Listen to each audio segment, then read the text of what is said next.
Hello aspirants. आपका हमारे channel पे स्वागत है। मैं उम्मीद करता हूँ कि आप लोग अपनी पढ़ाई बहुत अच्छे से कर रहे होंगे और अपनी ड्रीम पोस्ट के लिए बहुत मेहनत कर रहे होंगे।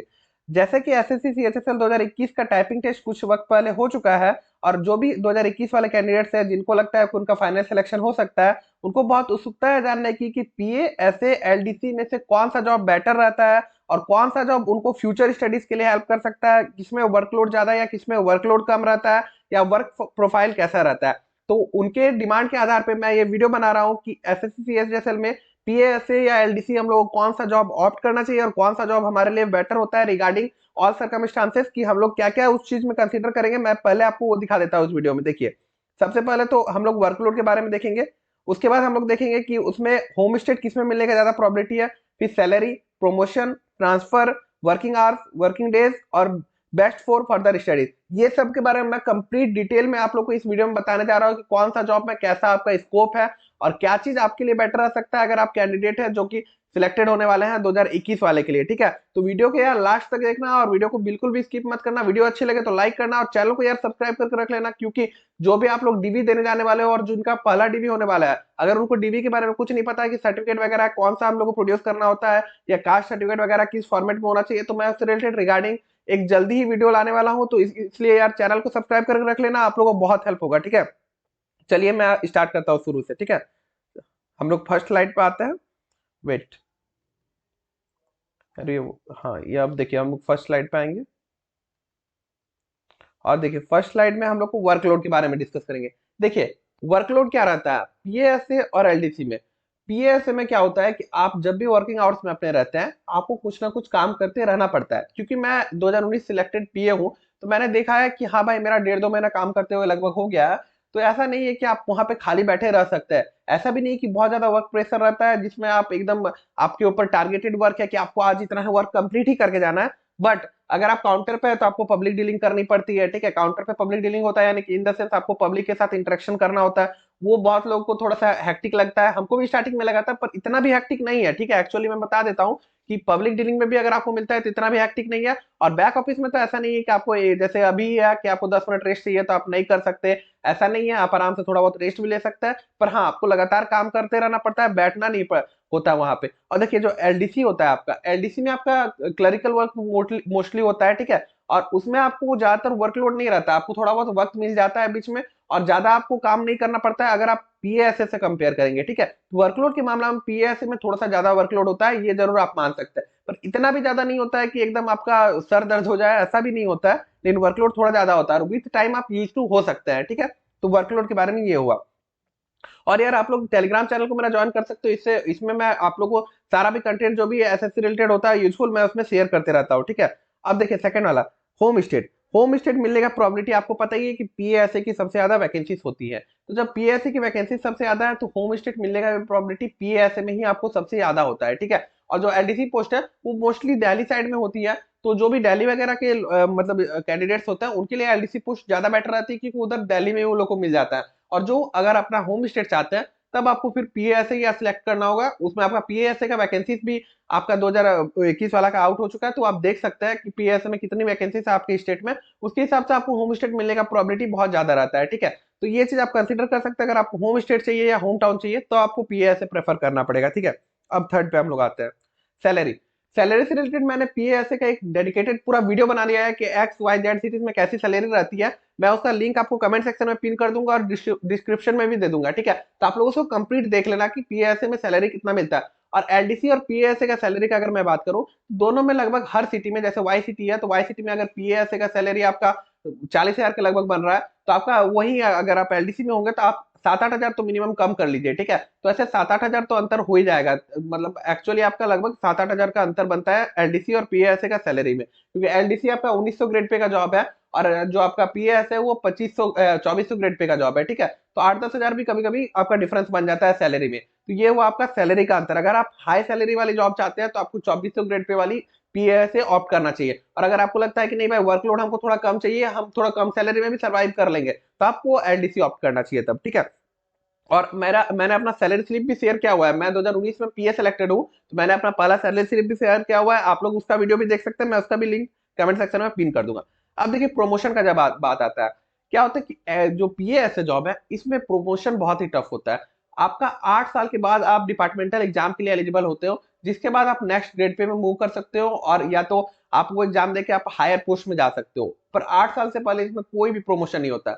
और अगर आप मतलब डिपार्टमेंटल एग्जाम क्रैक नहीं कर पाते हो, तो 10 साल के बाद आपको नेक्स्ट ग्रेड पे में प्रमोट किया जाता है। यानी कि पीएएस में आपका प्रमोशन बहुत ही स्लो होता है। जबकि देखिए एलडीसी में लगभग 44 एलडीसी पोस्ट है, ठीक है। तो सारे पोस्ट के बारे में तो किसी को नॉलेज होने का बात ही नहीं है, क्योंकि 44 पोस्ट के बारे में आपको अच्छे से नॉलेज हो ऐसा पॉसिबल ही नहीं है।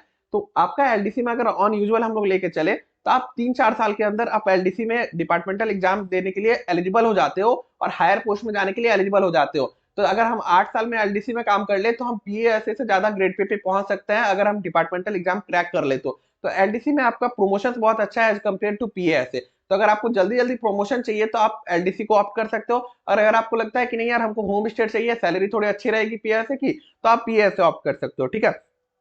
अब चलिए हम लोग 5वें पे आते हैं, ट्रांसफर।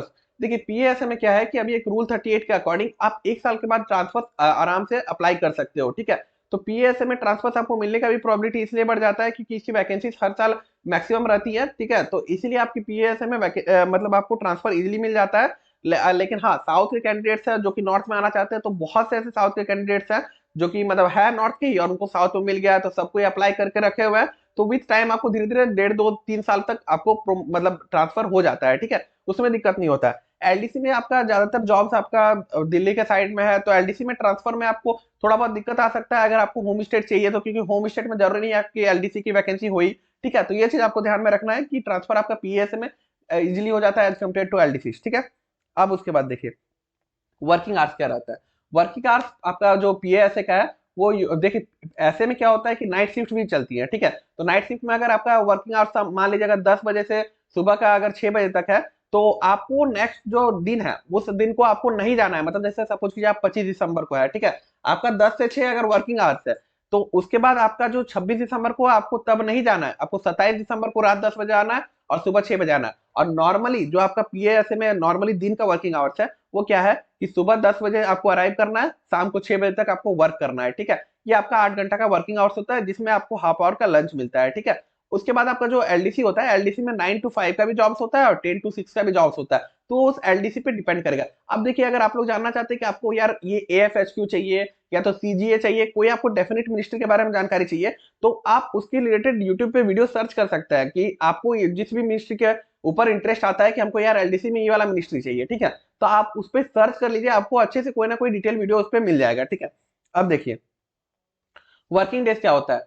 पीएएसए में मोस्टली आपका वर्किंग डेज हर जगह पे फिक्स होता है, ठीक है। मतलब हफ्ता में 6 दिन वर्क करना होता है आपको, और संडे आपका ऑफ होता है, ठीक है। और एलडीसी में मैक्सिमम मिनिस्ट्रीज में आपकी 5 डे वर्किंग होती है, ठीक है। तो यही कारण होता है कि बहुत लोग एलडीसी भी ऑप्ट करते हैं क्योंकि 2 दिन उनको खाली टाइम मिल जाता है, ठीक है।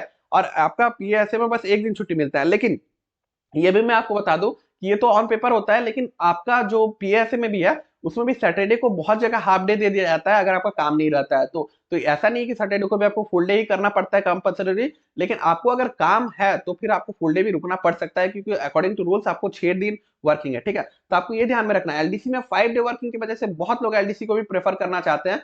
तो ये चीज भी आपको ध्यान में रखना है कि अगर आपको 5 डे वर्किंग करना है तो आप एलडीसी को ऑप्ट कर सकते हैं, लेकिन एलडीसी का कट ऑफ आपका पीएसए से मोस्टली ज्यादा जाता है, तो आपके मार्क्स भी उतने होने चाहिए कि आपको एलडीसी वाला पोस्ट मिल जाए, ठीक है। अब देखिए फाइनली सबसे मेन और इंपॉर्टेंट क्वेश्चन कि बेस्ट फॉर फर्दर स्टडीज क्या है। सबसे पहले तो मैं आपको बता दूं कि ये आप पे डिपेंड करता है। बेस्ट फॉर फर्दर स्टडीज के लिए कोई जरूरी नहीं कि आप एलडीसी लेंगे या पीएसए लेंगे तभी फर्दर स्टडीज कर पाएंगे। देखिए बहुत लोग प्राइवेट जॉब करते हुए भी फर्दर स्टडीज कर लेते हैं, वो आपके विल और डिटर्मिनेशन पे डिपेंड है। लेकिन ये भी है कि कौन से में ज्यादा आसान होगा ये बताना। तो देखिए एलडीसी में आपका 5 डेज वर्किंग है, मैंने आपको बताया। तो 5 डेज जब आपको वर्किंग है तो आपको 2 दिन खाली टाइम मिल रहा है, तो आप थोड़ा रिलैक्स भी कर सकते हो, ज्यादा अच्छे से पढ़ भी सकते हैं। पर पीएसए में आपका 6 दिन का वर्किंग है, तो उसको आपको थोड़ा सा दिक्कत हो सकता है, पर सैलरी ज्यादा है। अगर आपको सैलरी ज्यादा चाहिए तो आप पीएसए ऑप्ट करेंगे। और देखिए पीएसए में भी आप जैसे घर आते हैं, उसके बाद आपके पास सपोज कीजिए आप 6 बजे हैं तो 6:30 बजे तक अगर घर आ जाते हैं, तो उसके बाद आपका क्या होता है कि आपको 3 से 4 घंटा तब पर भी मिलता है कि आप उस टाइम पढ़ पाए। और सुबह उठ के अगर आपके पास 1-1.5 घंटा समय है, अगर आप उठ पाते हैं, अगर मेहनत कर पाते हैं, तो सुबह भी पढ़ सकते हैं, ठीक है। तो ऐसा नहीं है कि पीएसए में आप नहीं पढ़ सकते। मैं खुद 2019 से पीएस सिलेक्टेड हूँ। हाँ भाई थकान होती है, ठीक है, लगता है बॉडी को भी थकान होती है, आपको धीरे धीरे यूज टू होने में वक्त लगता है, लेकिन अगर आप चाहे तो कर सकते हैं, ऐसा नहीं कि नहीं कर सकते। जरूरी नहीं कि अगर आपको पढ़ाई के लिए टाइम निकालना है तो आपको एलडीसी ही चुनना होगा। अगर आपको होम स्टेट चाहिए और उसके साथ साथ सैलरी भी अच्छी चाहिए और पढ़ना है, तो अगर आप में डिटर्मिनेशन, आप पीए ऐसे भी चुन सकते हैं, उसमें भी कोई इशू नहीं आएगा। तो मैं उम्मीद करता हूँ कि जितने भी आपके डाउट्स थे इससे एलडीसी और पीए ऐसे से रिलेटेड, मैंने इस वीडियो में क्लियर कर दिया होगा। अगर आपको वीडियो अच्छा लगा है तो वीडियो को यार लाइक जरूर कर देना और अपने फेलो एस्पिरेंट्स में शेयर कर देना। और जो भी आपको फ्यूचर में डीबी वगैरह से रिलेटेड वीडियो होगा इसी चैनल पे मिलेगा, तो यार चैनल को सब्सक्राइब करके रख लेना और टेलीग्राम चैनल को भी ज्वाइन कर देना, और आप हमको हमारे सोशल मीडिया हैंडल्स पे भी फॉलो कर सकते हो। तो इस वीडियो में बस इतना ही, मिलते हैं नेक्स्ट वीडियो में, तब तक के लिए जय हिंद, जय भारत।